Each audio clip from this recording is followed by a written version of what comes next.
में आप लोग का स्वागत है। आप लोग का क्लास 10, ठीक है, कक्षा 10 अध्याय 1 बायोलॉजी शुरू। ये पार्ट 2 वीडियो है। पार्ट 1 हमने बना चुके हैं, ये पार्ट 2 है, अपलोडिंग भी कर दिए हैं। पार्ट 1 ये पार्ट 2 है। तो आप लोग का बायोलॉजी में एक बार फिर से स्वागत है। चलिए मिलते हैं हम लोग। अभी शुरू करते हैं। आप लोग का विज्ञान चल रहा है, जैसा कि आप लोग को पता है कि आप लोग का विज्ञान चल रहा है। विज्ञान में कौन सा बुक चल रहा है? बायोलॉजी का बुक चल रहा है, ठीक है ना। बायोलॉजी में ये वीडियो जो है आप लोग का लेक्चर 2 होने वाला है, ठीक है। जरा ध्यान से समझिएगा, पीछे में कुछ लिख करके रखें, इसी सब के बारे में हम लोग पढ़ाएंगे, ठीक है। क्या क्या बारे में पढ़ाएंगे? जीव ठीक है, जीव जो है वो 2 प्रकार का होता है, इसी के बारे में बताएंगे। जीव के बारे में बताएंगे, कौन कौन सा प्राणी जो भी है जीव हो गया। फिर पोषण के बारे में बताएंगे, पोषण 2 प्रकार के होते हैं। फिर परपोषण कितना प्रकार, इसी सब के बारे में हम लोग अच्छे से अध्ययन करेंगे। तो वीडियो को पूरा देखिएगा, तभी मजा आने वाला है, नहीं तो नहीं। और लास्ट में हम मोटिवेशन भी बोलने वाले हैं, लास्ट में मोटिवेशन भी बोलने वाले हैं। तो चलिए, मजा तो आएगा बच्चों, बहुत मजा आने वाला है, ठीक है। तो चलिए, तो देखिए जीव जो है ये 2 प्रकार का होता है। कल भी बताए थे 2 प्रकार का होता है, फिर बता रहे जीव जो है ये 2 प्रकार का होता है, ठीक है। मतलब उसमें था दूसरा प्रकार था, ये उसका अलग है, ठीक है। ठीक है, तो देखिए ये जो जीव है, ये जीव है, ये 2 प्रकार का है, ठीक है। पहला है एक कोशिकीय जीव, दूसरा है बहुकोशिकीय जीव, ठीक है। अब हम लोग एका बगल से समझते हैं, एक कोशिकीय जीव क्या है और बहुकोशिकीय जीव क्या है। तो समझिएगा ध्यान से, एक कोशिकीय जीव क्या है। देखिए, एक कोशिकीय जीव किसको कहते हैं?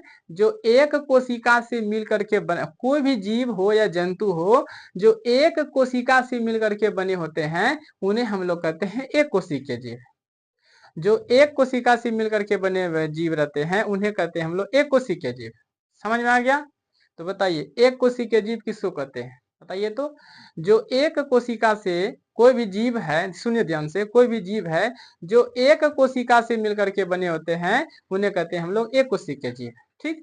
जैसे में सर बैक्टीरिया सबसे बेस्ट उदाहरण, जैसे में हो गया बैक्टीरिया, हो गया हो गया ये जीवाणु हो गया, ठीक है। बैक्टीरिया हो गया, जीवाणु हो गया।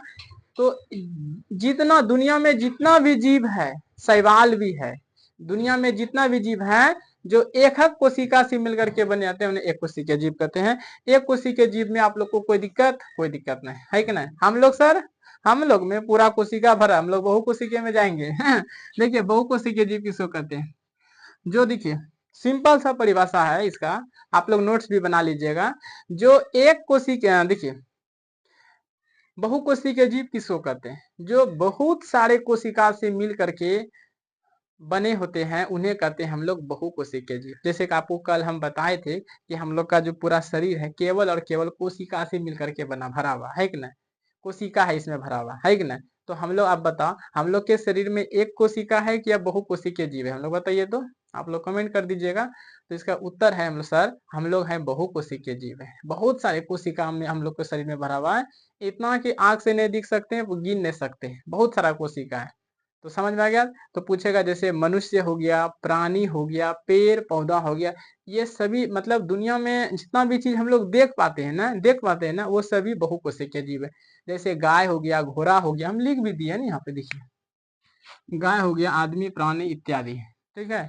मतलब जितना चीजों को हम लोग देख पाते हैं उसमें कुछ जान है, प्राण है, तो पक्का बहुकोशिकीय जीव होगा, ठीक है। तो उम्मीद करते हैं कि आपको समझ में आ रहा होगा एक कोशिकीय जीव क्या है, बहुकोशिकीय जीव क्या है। जो एक कोशिका से मिलकर के बने होते हैं उसे एक कोशिकीय जीव, जो बहुत सारे कोशिका से मिलकर के बने होते हैं उन्हें बहुकोशिकीय जीव कहते हैं, ठीक है। ये हो गया। अब आते हैं हम लोग पोषण के बारे में। क्या आप लोग अगला टॉपिक पढ़ने के लिए तैयार है? जल्दी से बताइए, क्या आप लोग बोरिंग फील कर रहे हैं? क्या बोरिंग फील कर रहे हैं? नहीं करना है। अब आपको हम आ गए हैं तो आपको चैप्टर बाय चैप्टर बायोलॉजी पढ़ाते चलेंगे, और डिमांड जो जो विषय होगा कक्षा 10 का वो सब बोलिएगा, हम सब पढ़ाएंगे, ठीक है। तो चलिए, अब आते हैं पोषण। पोषण, पोषण किसको कहते हैं? सबसे पहले पोषण, हम लोग भी पोषण ग्रहण करते हैं क्या नहीं करते हैं? आप लोग बताइए तो। अगर हम लोग पोषण ग्रहण नहीं करते हैं तो हम लोग को बहुत दिक्कत हो जाएगा, है कि नहीं? तो हम लोग जिंदे नहीं रह पाएंगे। तो सुनिए, पोषण वह विधि है जिसमें जीव जो है वह पोषण तत्वों को ग्रहण करता है, फिर उनका जाकर के उपयोग करता है, तो उसी को हम लोग कहते हैं पोषण। अब आप लोग को समझ में ना आएगा कि क्या सर परिभाषा बता रही, हम क्या बताएं, पोषण वह विधि है जिसमें जिसमें जीव जंतु पोषण तत्वों को खाता है। जैसे चावल दाल हो गया ना, वो क्या है, पोषण है। लो मुंह में खा लिए, अब आगे 1 घंटा के बाद ऊर्जा आ गया शरीर में, पूरा ताकत आ जाएगा। अब ताकत हो जाएगा तो अब धराधर कोदरा पड़ने लगेगा, फटाफट से कोदरा पड़ने लगेगा, फिर भी मरने लगेगा। एक तो यहाँ तक खा लेता, यहाँ तक खा लेगा, उसको बैठ लेने जाएगा। अब बैठ लेने जाकर क्या करेगा, लेट जाएगा, ऐसे करके क्या करेगा, लेट जाएगा, बिछौना पे लेट जाएगा। उसके बाद तब उसको ऑक्सीजन मिलता है खूब आराम से, तो बैठेगा तो उसको ऑक्सीजन नहीं मिलेगा, एक तो एक कोटरा उछाड़ देता है। ठीक है, एक कोटरा दिखिएगा उछाड़ देता है। तो ये सब समझिएगा, पोषण तत्व ग्रहण उतने सा करना चाहिए जितना आपके अंदर में क्षमता है, बॉडी के अंदर में क्षमता है। ऐसा नहीं कि यहाँ से कर ले, पानियों पीने का जगह ना, बैठेंगे तो धीरे धीरे। कितना आदमी तो देखिएगा सो जाता है ना, तो लेर चुने लगता है। अब बोलेगा क्या सर बात करे, हाँ लेर चुने लगता है, एकदम पूरा घिना जाता है, देखिएगा ना। तो समझ में आ गया। तो पोषण किसे कहते हैं, तो पोषण किसको कहते हैं, पोषण वह विधि है जिसमें जीव पोषण तत्वों को ग्रहण करके उनका उपयोग करता है, उनको उपयोग करता है, उन्हीं को हम लोग कहते हैं पोषण कहते हैं। आप सबको जरूरत है पोषण का, मुझे भी है, दुनिया में जितना भी जीव जंतु है सबको पोषण चाहिए, खास करके महिला को, उसको तो और ज्यादा चाहिए, भूखा रहना नहीं चाहिए, है कि नहीं। ज्यादा भूखा रहने से अल्सर बीमारी होता है, आप लोग को पता था। बहुत ज्यादा भूखे प्यासे रहिएगा ना तो आपके अंदर में अल्सर बीमारी होगा, अल्सर। ठीक है, ये भी क्वेश्चन पूछ चुका है कि ज्यादा भूखे रहने से क्या कौन सा बीमारी होता है, तो इसका उत्तर होगा अल्सर बीमारी। ठीक, चलिए आगे बढ़ते हैं। ये पोषण जो है बच्चों में 2 प्रकार का होता है। पोषण कितना प्रकार का होता है बताइए, पोषण जो है वो 2 प्रकार का होता है। बोले सर पोषण 2 ही प्रकार का था, हाँ ये तो अभी तो ये 2 गो भाई पोषण, ठीक है, ये 2 भाई हुआ, अब फिर ये 3 गो भाई हो जाएगा, ये उसके बाद खत्म, इधर ही हो जाएगा, ये हो जाएगा, ये 3 भाई हो जाएगा। पर पोषण है वो 3 प्रकार का होता है।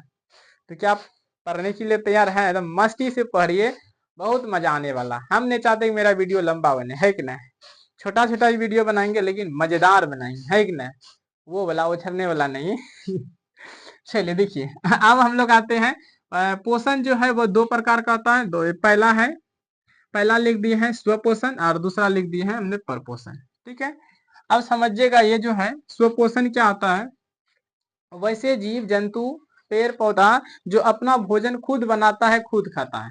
ठीक है, हम क्या बोल रहे हैं, वैसे जीव जंतु पेड़ पौधा जो खुद भोजन बनाता है और खुद खाता है, उसे हम लोग कहते हैं स्वपोषण कहते हैं। उसे हम लोग क्या कहते हैं, स्वपोषण, मतलब स्वयं भोजन बनाता है और स्वयं खाता है, उन्हें हम लोग कहते हैं स्वपोषण।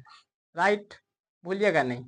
स्वपोषण किसको कहते हैं, स्वपोषण किसको कहते हैं, वैसे जीव जंतु कीड़ा मकोड़ा आदमी मनुष्य, ठीक है, जो भोजन स्वयं बनाता है और स्वयं खाता है, ठीक है, तो उसे कहते हैं हम लोग स्वपोषण। ठीक है, तो स्वपोषण समझ में आ गया, जो खुद भोजन बनाता है और खुद खाता है। कोई कोई दिखिएगा दूसरे पे आश्रित रहता है, वो लेकर आएगा तब खाएंगे, ऐसे नहीं खाएंगे, आप लोग के साथ में हुआ होगा, समझते हैं। ठीक है, तो कोई लेकर आएगा फिर उसके बाद खाएंगे, तो वो नहीं, तो आप स्वपोषण नहीं हो जाएगा, परपोषण हो जाएगा। दूसरे के घर में रह करके रहना धना नहीं होता है, तो वो हो जाता है परपोषण। तो आप लोग को बता देते हैं कि आप लोग को स्वपोषण ही रहना है। जब आपका कभी भविष्य में नौकरी लग जाएगा, आप चल जाएगा, कमांडो बन जाएगा, कुछ भी बन जाएगा, तो कुछ कुछ ऐसनो मतलब कंडीशन हो जाता है जो कि आपको भोजन खुद बनाना पड़ता है और खाना पड़ता है। हो सकता है आप मैट्रिक करने के बाद इंटर जाइएगा, आपको हो सकता है इलाहाबाद जाइएगा पढ़ने के लिए, कोई पटना कोई दिल्ली जहां पर भी जाना होगा, या भागलपुर जाइएगा तो वहीं हॉस्टल लेकर के रहेगा, रूम लेकर के रहेगा, तो आपको खाना बनाने का जरूरत पड़ेगा। एक कुकर खरीद दीजिएगा, उसी में चावल दीजिएगा, लोटा में दाल दीजिएगा, उसी में आलू दे दीजिएगा, कुकर में 2 सीटी लगा दीजिएगा, दाल भात चोखा बन के तैयार। तो आप स्वपोषण बनिए, परपोषण नहीं बनिएगा। परपोषण कौन बनता है पता है, बड़े बाप का बेटा है, समझ में आया ना, इतना इतना पैसा रखता है पैकेट में, कुछ भी ले ले ले, ले, ले किया तो आ जाता है। तो आप लोग को याद रखिएगा, स्वपोषण बनना है, परपोषण नहीं बनना। क्योंकि हम लोग जो है ना सर, मिडिल मिडिल फैमिली से हम लोग बिलोंग करते हैं, मैं भी हूँ, आप लोग भी देखते होंगे, कोई मिडिल से होंगे, कोई उच्च होंगे, है कि नहीं। चलिए, तो ये आपको समझ में आ गया। जैसे देखिए मनुष्य हो गया, पेड़ पौधा हो गया। पेड़ पौधा क्या सूर्य के प्रकाश में भोजन बना लेता है, बस मस्ती से एकदम खा लेता है। ठीक है, सूर्य के प्रकाश में। तो पेड़ पौधा भोजन कहाँ से बनाता है, तो सूर्य के प्रकाश में बनाते हैं। ठीक है, और पत्तियों का हरा रंग किसके कारण से होता है, वो होता है क्लोरोफिल के कारण में। अगला टॉपिक वही पढ़ना है। ठीक है, पत्तियों का हरा रंग, तो उत्तर होगा क्लोरोफिल के कारण। तो पेड़ पौधा भोजन कहाँ पे बनाता है, तो सूर्य के प्रकाश में भोजन बना लेते हैं। ठीक है, चलिए, तो ये समझ में आ गया। अब देखिएगा, सभी हरे पौधे स्वपोषण होते हैं। तो याद रखिएगा कि जितना भी हरे पौधे होते हैं वह स्वपोषण होते हैं। क्या होता है, जितना भी दुनिया में जितना भी हरे पौधे हैं, पत्ती हैं, वो सभी स्वपोषण स्वपोषी का उदाहरण है, स्वपोषी होगा। ठीक है, अब आते हैं परपोषण। क्या आते हैं, परपोषण। जो दूसरे पर निर्भर रहता है, वैसे जीव जंतु, कीड़ा मकोड़ा, आदमी। ठीक है, आदमी, यहाँ तक कि पौधा भी दूसरे रहता है। पौधा जो होता है, पेड़ पौधा, वो भी एक ऐसा पौधा आता है जो कि दूसरे जीवों पर आश्रित रहता है। किसके जीवों पर, दूसरे जीवों पर आश्रित रहते हैं। आपको बताएंगे, आप लोग देखेंगे, जब आप लोग दीरो गए होंगे तो आप लोग देखे होंगे एक बैर का पेड़, उसके ऊपर में बहुत सारा लत्ती भरा हुआ रहता है, बहुत सारा लत्ती भरा रहता है ऊपर में, एकदम पीला पीला टाइप का। देखें अमरवेल का, अमरवेल देखेंगे तो उसमें भरा हुआ रहता है। वो क्या करता है, दूसरे जो होता है ना, वो क्या कहते हैं, बैर का जो पेड़ रहता है, तो उनका पूरी पत्ती को चरा चरा कर लेता है और पूरे डाल को सुखा देता है, वो अपना घर बना लेता है वहां पे, है कि ना। तो वो होता है स्वपोषी, अति परपोषण होता है। ठीक है, तो वैसे जीव जंतु पेड़ पौधा जो दूसरे जीवों पर जंतुओं पर निर्भर रहता है, दूसरे पौधों पर निर्भर रहता है, वो खुद भोजन नहीं बनाता, दूसरे से बनवा करके खाता है, उसे हम लोग कहते हैं परपोषण कहते हैं। उसे क्या कहते हैं हम लोग, परपोषण कहते हैं। ठीक है, ठीक है, परपोषण कहते हैं। और ये जो परपोषण है बच्चों, 3 प्रकार का होता है, ये भी याद रखिएगा। क्वेश्चन पूछेगा कि परपोषण कितना प्रकार का होता है, तो इसका उत्तर बोलिएगा 3। कितना होता है, 3। ठीक है, तो उत्तर बोलिएगा 3। तो अगर पूछेगा परपोषण का उदाहरण तो बोल दीजिएगा अमरवेल का छत्ता। ठीक है, तो इसके जो 3 प्रकार का है ना परपोषण, इसी में से सब आ जाएगा। ठीक है, इसका नहीं पूछेगा परपोषण का उदाहरण कौन है, ये नहीं पूछेगा। इसमें जो अंदर में पढ़ेंगे ना, मृत जीवी परजीवी। अच्छा, ये परपोषण जो है 3 प्रकार का है, वो कौन कौन सा है, तो बोलिएगा मृत जीवी पोषण है, दूसरा है परजीवी पोषण है, और तीसरा प्राणिसम पोषण है। ठीक है, तो परपोषण कितना प्रकार का, मृत जीवी हो गया, परजीवी हो गया, और प्राणी संपोषण हो गया। ठीक है, तो ये होता है। तो ठीक है, ये आपको इतना जितना चीज अभी आपको बताएं, उम्मीद करते हैं कि आपको बहुत अच्छे से समझ में आ गया है कि नहीं। तो मिलते हैं हम लोग नेक्स्ट वीडियो में। आज का शायरी, शायरी आज का क्या बोलना है, पतंग को भी पता रहता है कि मेरा जो अंत होगा एक कचरे के डब्बे में होगा। पतंग को भी पता रहता है कि जो मेरा अंत होगा वो कचरे के डब्बे में होगा, लेकिन उससे पहले उसको आसमान छू करके दिखाना पड़ता है। ठीक है, तो इसे याद रखिएगा। आपको भी पता है कि आगे क्या होने वाला है, नहीं होने वाला है, हम लोग किस कैटेगरी में है, किस फैमिली से बिलोंग करते हैं, इसीलिए जितना जल्दी हो मन लगा करके आप लोग को पढ़ाई करना है। ठीक है, जल्द से जल्द सक्सेस होना है। टीचर का काम रहता है कोई भी कॉन्सेप्ट को आसान करना, जिसे हमने आसान कर करके आप लोग को बताए। ठीक है, तो आप इस सब को अगर लिख लिख के आप बोलिएगा कि सर सबका परिभाषा भी लिखिए, तो हम लाइव क्लास में वहां पे लिख लिख के आपको पढ़ाते हैं। ठीक है, यहाँ पे रिकॉर्ड कर रहे हैं। ठीक है, तो आपको कम समय में ज्यादा